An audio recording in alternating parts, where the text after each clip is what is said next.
குறுக்கீடு 31 நிமிஷம் சொன்னால் அந்த உங்களுக்கு சலாம் போட்டுக்கறாங்க. அடுத்த அதிகாரி பொதுவானவர்கள் தான். நீங்க கட்டடங்களை பத்தி நிறைய பேசிட்டீங்க. வந்துருங்க. அதே போன்று புறவழிச்சாலை, நகர்ப்புற மதிச்சாலை, உள்கட்டமைப்பு மேம்பாடு திட்டங்கள் நிலுவையில் உள்ளன. பணிகள் மட்டும் 40-41 குறிப்பிட்டுள்ளது. இந்த நிதியாண்டில் இந்த திட்டங்கள் நிறைவேற்றப்படும் என எந்த திட்டமும் குறிப்பிடவில்லை. அதே போன்று பேரிடர் மேலாண்மை செயல்பாடுகள் குறித்து, வெள்ளத்தடுப்பு பணிகள் குறித்தோ இந்த அரசு எந்தவித நடவடிக்கை மேற்கொள்வது என்ற கொள்கை குறிப்பில் எதுவும் குறிப்பிடவில்லை. எனவே இவைகளெல்லாம் குறிப்பிட்டிருந்தால் அது வருங்காலங்களில் சட்டமன்றத்தில் கேள்விகளை கேட்கிற பொழுது சட்டமன்ற உறுப்பினர் இதையெல்லாம் சொல்லி கேள்வி கேட்பதற்கு வாய்ப்பு இருந்திருக்கும்.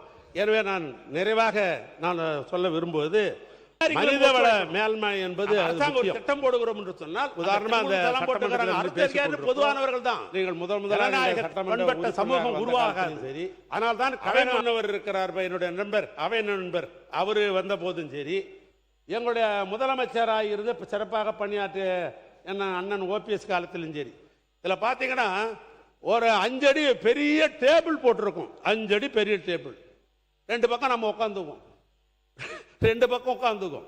பிரச்சனை பெருசாகும் போது ஒருத்தர் கையை பிடிச்சி எடுத்துக்கிற அளவுக்குலாம் அந்த சட்டமன்றத்தில் ஒரு காலத்தில் நடைபெற்ற வரலாறுலாம் உண்டு. ஆனால் இன்றைக்கு கலநயத்தோடு அரசாங்கம் அமைச்சர் பெருமக்கள்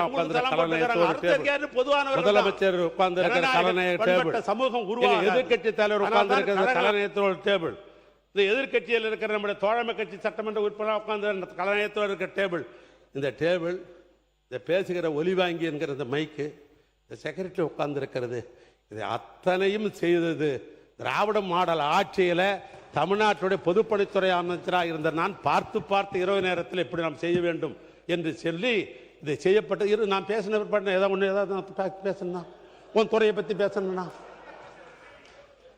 பேச, கடைசியா பேச ஏன் டைம் எடுத்துக்க. அதனால இவைகள்லாம் நம்ம செய்ய வேண்டும் என்று சொன்னா அரசு அதிகாரிகள் நம்ம ஒத்துழைக்கணும். நாம் அரசாங்கம் ஒரு திட்டம் போடுகிறோம் என்று சொன்னால் அந்த திட்டம் மக்களுக்கு போய் சேர வேண்டும் என்று சொன்னால் அது அரசு அலுவலர் கையில் தான் இருக்கிறது. அதனால் சொல்லுகிறேன், உங்க அலுவலர் எங்க அலுவலர் கிடையாது. நேற்று பூரா எங்களுக்கு சலாம் போட்டவங்க தான் இன்னைக்கு உங்களுக்கு சலாம் போட்டுக்கிறாங்க. அரசு அதிகாரி பொதுவானவர்கள் தான். ஜனநாயகத்தில் மக்கள் யாருக்கு ஓட்டு போடுறாங்களோ மாறி மாறி ஆட்சி நாடு சுதந்திரம் தான். அந்த அரசு அதிகாரிகளுக்கு நல்லதே செய்ய வேண்டும் என்று நாடு சுதந்திரம் அடைந்தது என் அண்ணன் கலைஞர் தான் அரசு அலுவலர்களுக்கு உதவி செய்ய வேண்டும் நினைத்தவர். நாடு சுதந்திரம் அடைந்தது பின்பு ஆட்சியெல்லாம் செய்வீங்க அந்த நம்பிக்கைக்காக நான் குறிப்பிட விரும்புகிறேன். அரசு அலுவலர்கள் ஊதியம் என்பது திட்டத்தோடு இணைந்த ஒன்றுதான். ஆசிரியர்கள் இந்த நாட்டினுடைய கண்கள், அவர்கள் இல்லை என்று சொன்னால் பண்பட்ட சமூகம் உருவாகாது. ஆனால் தான் கழகம் ஆட்சி வந்த பொழுது என் தலைவர் கலைஞர் அவர்கள் இன்றைக்கு அவர்களுக்கு அரசு அலுவலர்களுக்கு எண்ணற்ற திட்டங்களை செஞ்சார். 72 அன்றுதான் அரசு அலுவலர்களுக்கு இந்த பழிவாங்கும் ரகசிய குறிப்பீடுன்னு ஒரு காலத்தில் இருந்தது, அதை ரத்து பண்ணவர் அண்ணன் கலைஞர். 15/1/72 அன்று அரசு அலுவலர்கள் பணிக்காலத்தில் இருந்தால் அவர்களுக்கு வாரிசு உரிமை என்ற அடிப்படையில் பணிகள், அவங்க இறந்தாங்கன்னாக்கா முதலாக இன்றைக்கு லட்சக்கணக்காக இருந்துச்சு. 10,000 ரூபாய் அந்த குடும்பத்துக்கு, இறந்த குடும்பத்திற்கு கொடுக்க வேண்டும் சொன்னவர் கலைஞர். பொங்கல் போனஸ் தந்தவர் கலைஞர். அதோடு மட்டுமல்ல, ஒன்றிய அரசாங்கத்திற்கு இணையாக மாநில அரசுகளுக்கு ஊதிய வகைகளை வகுத்து கொடுத்தவர் அண்ணன் கலைஞர். அரசு பணியாளர்களுக்கு 30 ஆண்டுகள் பணிபுரிந்தால் அவளுக்கு முழு ஊதியம் பெற வேண்டும் என்று சொன்னவர் கலைஞர். 15 நாட்கள் ஈட்டிய விடுப்பை ஒப்படைத்தால் அதற்கு பணம் கொடுக்க என்று சொன்னவர் கலைஞர். 2008 அரசு பணியாளர்கள் உருவாக்கத்தை கலைஞர். அரசு ஊழியர்களுக்கு ஓய்வு போது 25 லட்சமாக ஆக்கியது திராவிட மாடல் ஆட்சியில அண்ணன். இதெல்லாம் நாடு சுதந்திரம் விரும்புவது இல்ல. நான் ஒண்ணே கேக்குறேன், இது ஒண்ணே நாடு சுதந்திரம் அடைந்தது பின்பு பேஸ்மெண்ட் வீக் அப்படிங்கறது முடிச்சிருங்க.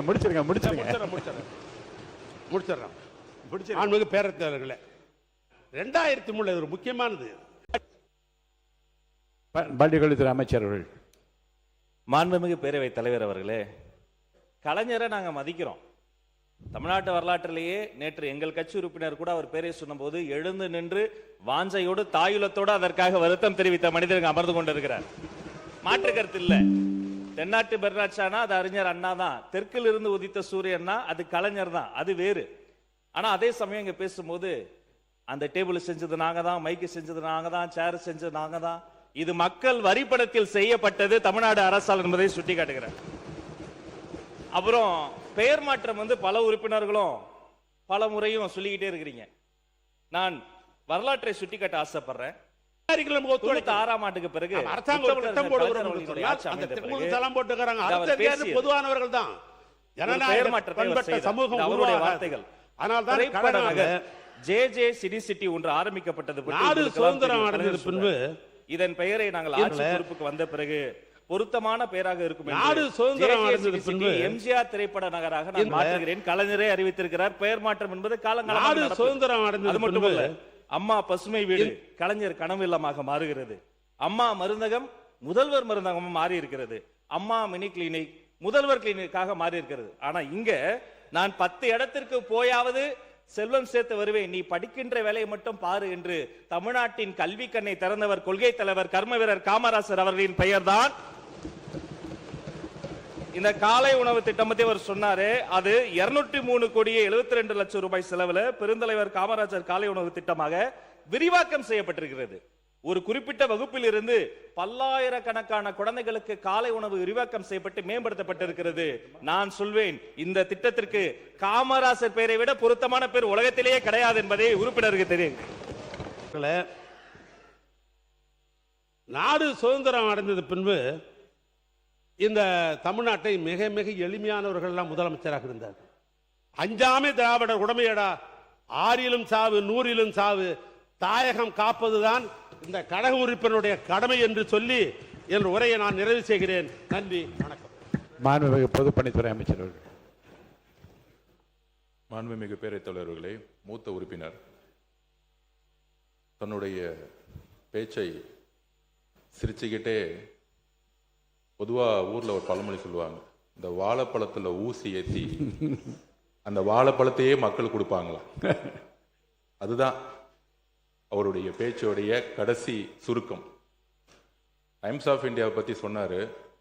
கடந்த 5 வருஷத்துடைய அனைத்து பத்திரிகை செய்திகளை எடுத்து போட்டா இந்த துறை ஊழல் மட்டும்தான் செஞ்சிருக்குன்னு சொல்ல முடியும் எங்களாலையும். ஸோ மாண்புமிகு பேரவைத் தலைவர்கள் வரும்போதே என்கிட்ட சொன்னீங்க, இன்னைக்கு எதையும் யாரையும் குறைகள் சொல்லாமல் நம்மளுடைய திட்டங்களை பற்றி பேசுங்கன்னு சொன்னீங்க. பத்திரிகை செய்திகள் தவறானது, அதுக்கான விளக்கத்தை நான் பதில் கொடுக்குறேன். டெண்டரே இன்னும் முடியல. எங்களுடைய முதலமைச்சர் சொன்னது உண்மை. அதுல ஒன்று சொன்னால் ஸ்கெடியூல் ரேட் ஏன் இன்னும் அனௌன்ஸ் பண்ணலன்னு, அதுக்கும் ஒரு காரணம் இருக்கு. எங்களுடைய முதலமைச்சருடைய உரைக்கும் ஸ்கெடியூல் ரேட் அனௌன்ஸ் பண்ணாததுக்கு ஒரு காரணம் இருக்கு. இன்னைக்கு ஸ்கெடியூல் ரேட் அனௌன்ஸ் பண்ணோம்னா பொதுவாக சிவில் ரேட்டுடைய விலைக்கு ஏற்ற மாதிரி பண்ணணுங்கிறது எங்களுக்கு தெரியும். பொதுவாக 3%, 5%, 7% பொதுவாக விலை ஏற்றுவார்கள். ஆனால் நாங்கள் போன வருஷம் என்ன இருக்கோ ஸ்கெடியூல் ரேட் அதே எல்லா டிபார்ட்மெண்ட்டுக்கும் கொடுத்துருக்கோம். ஏன் அப்படின்னா, இன்றைக்கு கூடிய சீக்கிரத்தில் வெள்ளை அறிக்கை வெளியிட போறோம். நெடுஞ்சாலை துறையிலையும் பொதுப்பணித்துறையிலையும் கடந்த 5 வருடங்களாக நடந்த அனைத்து டெண்டர்களையும் என்ன நடந்தது என்று இன்றைக்கு அவையில் நாங்கள் சொல்ல விரும்பல. அதுல இந்த லாஸ்ட் 60 நாள்ல 20 ப்ராஜெக்ட் மேல ரீடெண்டர் விட்டோம். அதோடைய பாசிட்டிவ் ரியாக்ஷன் என்ன, முதலமைச்சர் சொன்ன மாதிரி ஹை வேல்யூ போட்டாங்க அப்படின்னு சொன்னது உண்மை. சுமார் 20% 36% வேல்யூ கம்மியா இன்னைக்கு டெண்டர் வந்து கொண்டு இருக்கு. அதை இந்த மாமன்றத்தை தாக்கல் செய்ய நாங்க ரெடியா இருக்கிறோம். ஆல்ரெடி போன கவர்மெண்ட்ல போட்ட டெண்டர்ஸ் திருப்பியும் புதுசா டெண்டர் விடும் பொழுது சுமார் 20% 36% வரைக்கும் டெண்டரோட வேல்யூ இன்னைக்கு கம்மியாக கிடைத்து அந்த பணம் எல்லாம் நம்மளுடைய ட்ரெஷரிக்கு வந்து கொண்டிருக்கிறதுங்கிறதான் உண்மை.